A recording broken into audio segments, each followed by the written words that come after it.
আসসালামু আলাইকুম। আমি টাঙ্গাইল থেকে এসেছি। রিসেন্টলি আমি চিটাগং ভিএফএস থেকে আমার পাসপোর্টটি কালেক্ট করেছি এবং আলহামদুলিল্লাহ আমি ইতালি স্টুডেন্ট ভিসাটি পেয়েছি ব্যাচেলর।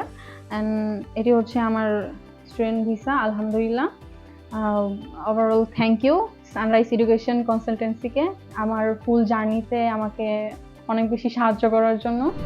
অ্যাকচুয়ালি আমি 2020-এর এসএসসির পরে একটা প্রাইভেট ইউনিভার্সিটিতে ভর্তি হয়েছিলাম। কিছুদিন পরে আমার মনে হয়েছে যে আমার ইউনিভার্সিটি এবং সাবজেক্ট চেঞ্জ করা দরকার। একটা ভালো ইউরোপ কান্ট্রিতে আমি পড়তে যাচ্ছি।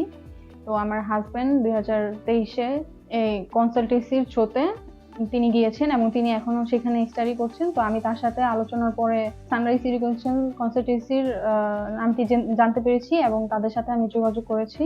আমি এম্বাসির চেকলিস্ট অনুসারে ফাইল জমা দেওয়ার পরে 25 দিন পরে আমি আমার আপডেটটি পাই এবং তারপরে গিয়ে ওইখানে পাসপোর্ট কালেক্ট করি। তারপর ওভারঅল তো বলাই আমি আমার পাসপোর্টটি কালেক্ট করার পরে দেখি যে আমার ভিসা হয়েছে আলহামদুলিল্লাহ। ওভারঅল আসলে আমার ছোটবেলা থেকেই একটু প্র্যাকটিক্যাল বিষয়ে ইন্ডাস্ট্রিয়াল যে ব্যাপারটা এখানে আমাদের বাংলাদেশের টেক্সটাইলের ব্যাপারটা নিয়ে আমি একটু কাজ করতে যাচ্ছিলাম যে এই জিনিসটারই বাংলাদেশে আপাতত ল্যাকিংস আছে। তো আমি ভাবলাম যে এই সাবজেক্ট নিয়ে পড়াটা বেটার হবে, বাংলাদেশের জন্য আমি কিছু করতে পারবো। তো এই সাবজেক্ট হিসেবে ইউনিভার্সিটি অফ ক্যাসিনো র্যাঙ্কিং খুবই ভালো। তো সেই ক্ষেত্রে আমি এটাকে পিক আপ করি। ওভারঅল আমার জন্য ইউনিভার্সিটি এবং সাবজেক্ট দুইটাই আমার জন্য ভালো হয়েছে।